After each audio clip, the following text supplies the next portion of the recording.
Salut tout le monde et bienvenue. Nous avons un circuit complexe qui se compose d'un nombre de résistances. Donc nous avons R1, 3 ohms, R2, 3 ohms, R3, 3 ohms, R4, R5, R6 et R7 aussi, 3 ohms pour chacune. Et nous avons R8, R9, R10, R11 et R12 qui est une valeur de 6 ohms chacune. Donc on a à calculer la résistance entre les points X et Y. Donc, comme d'habitude, on va décomposer notre circuit portion par portion. Donc, après avoir analysé notre circuit, on constate, déjà, nous avons ici 3 résistances en série, nous avons ici 4 résistances en parallèle, et nous avons ici 5 résistances en série. Donc, on va calculer tranche par tranche, ou bien portion par portion, ou bien partie par partie. On va commencer d'abord par cette partie-là qui se compose de 3 résistances en série. Voilà, nous avons cette partie. Il y a 3 résistances en série. Donc, on va l'appeler RA. Donc, celle-là, on va l'appeler RA, cette partie-là. Donc, calcul de résistance en série. Donc, calcul de résistance en série. Donc, nous avons 3 résistances. Donc, on connaît déjà la méthode de calcul de résistance en série. Donc, il suffit d'additionner leurs valeurs individuelles. Donc RA est égal donc à R1 plus R2 plus R3. Donc RA est égal à 3 plus 3 plus 3. Donc est égal donc RA est égal donc à 9 ohms. Donc cette portion-là est égale à 9 ohms. Donc ici, nous aurons une seule résistance de 9 ohms qui est appelée RA. Donc on va transformer notre circuit. Le circuit va être transformé de cette façon. Il va devenir comme ça. Donc ici, nous avons une seule résistance qui est RA. Donc ici, nous avons RA qui est égal à 9 ohms. Maintenant, passons à la suivante, à la partie suivante. Cette partie-là, comme vous voyez, donc, on voit 4 résistances en parallèle. Donc, calcul de résistance en parallèle, on connaît déjà la méthode. Donc, nous avons 4 résistances, R4 3 ohms, R5 3 ohms, R6 3 ohms et R7 3 ohms en parallèle. On va l'appeler maintenant, cette partie-là, RB. Donc, RB. On va l'appeler RB. Donc, calcul de résistance en parallèle.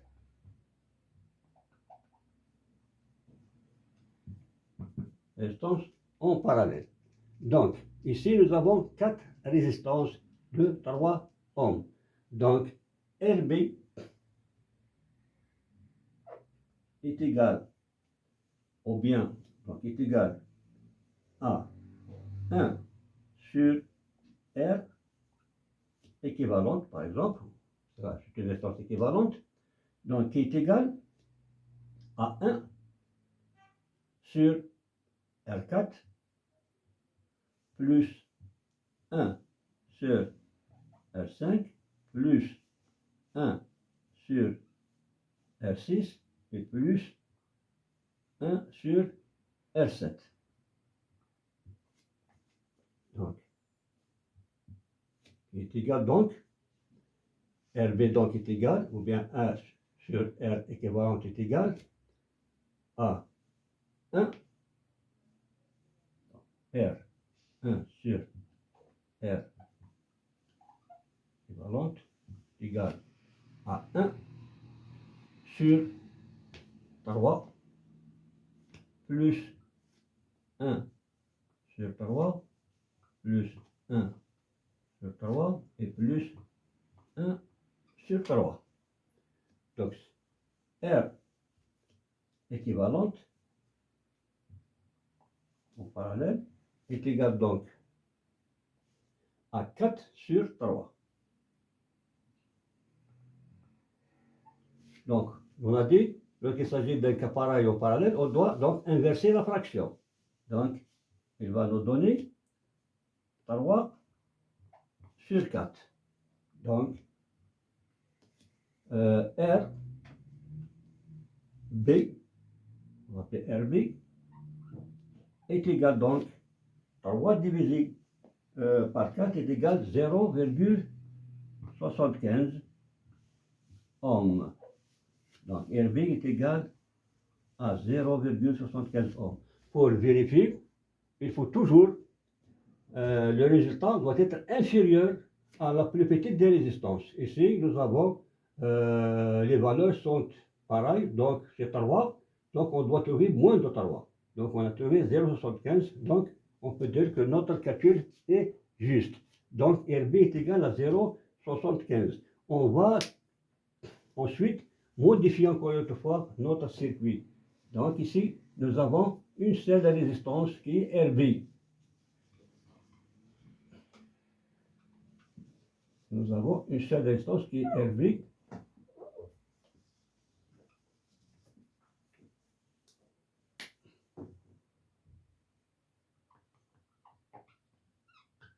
Donc RB égale 0,75. 0,75 ohms. Maintenant, passons à la partie suivante. C'est celle-là qui se compose 1, 2, 3, 4, 5 résistances en série. On va l'appeler maintenant RC. Cette fois-ci, RC en série. Donc, ici, on va l'appeler RC. Donc, on va effacer cette partie-là parce qu'on a besoin d'espace.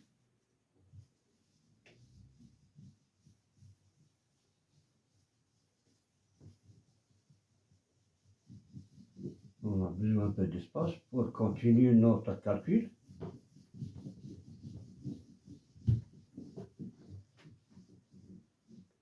Donc maintenant, j'ai dit RC. Ou bien calcul de résistance en série.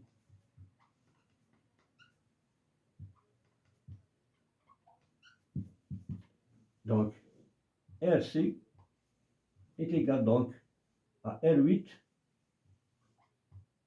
plus R9 plus R10 plus R11 et plus R12.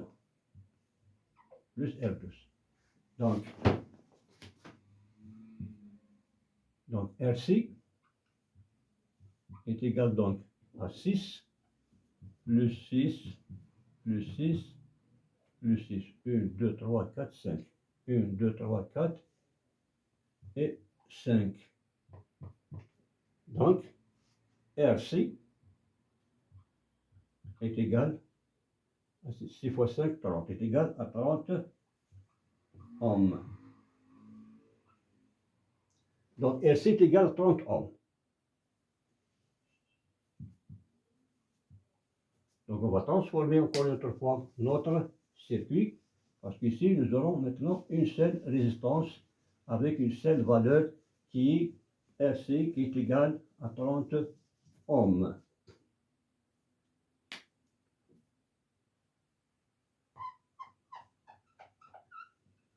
Voilà. RC égale 30 ohms, RA 9 ohms et RB 75 ohms.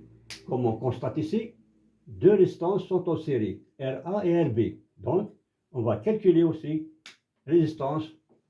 Encore une autre fois, calcul de résistance en série. Calcul de résistance en série qui est RA et RB. Et RB. Donc, on va l'appeler cette partie-là. On va donner un nom qui est égal maintenant à RD. On va l'appeler RD. RD. Donc, RD, ils sont en série, donc on connaît la méthode. Donc, RD est égal à RA plus RB. Donc, RD égale 9 ohms plus 0,75 ohms. Donc, RB, ou plutôt RD, oui, RD donc est égal à 9,75 ohms.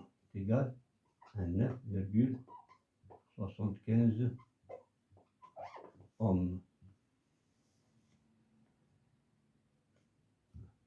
Donc, on va encore transformer cette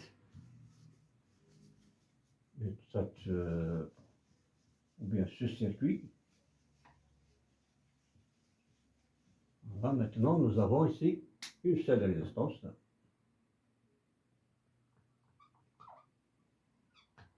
Donc, qui est RD. RD est égal à 9,75. 9,75 ohms. Donc, nous avons sur notre circuit deux résistances en parallèle. RD 9,75 ohms et RC 30 ohms. Donc, on va calculer maintenant cette portion de circuit qui est en parallèle.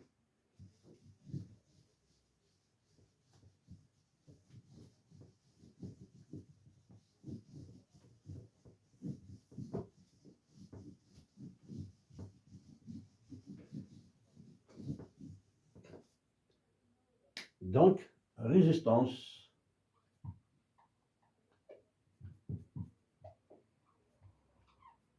entre les points X et Y. Ils sont en parallèle. Donc, R équivalente, donc est égal à 1. Plutôt ici c'est facile, puisqu'il s'agit de deux résistances. Donc on va appliquer la méthode simplifiée. Donc R équivalente est égal à RD fois RC sur RD plus RC. Ce que nous donne RD 9,75 multiplié par 30 sur 9,75 plus 30. On va faire ça à la calculatrice. Donc est égal à 290,5 sur 39,75. Donc, ça veut dire que R entre R, X, Y est égal à 7,35 ohms. Voilà, donc, on dit que la méthode, le résultat de calcul des résistances en parallèle doit être inférieur à la plus petite des résistances dans le circuit. Donc la plus petite ici, c'est 9,75. Nous, on a trouvé 7,35. Donc 7,35 est inférieur à 9,75. Donc notre calcul est juste. Je vous remercie pour votre attention et n'oubliez pas de partager la vidéo au maximum pour arriver aux autres, pour satisfaire leurs besoins et bénéficier de l'expérience. Et à très bientôt.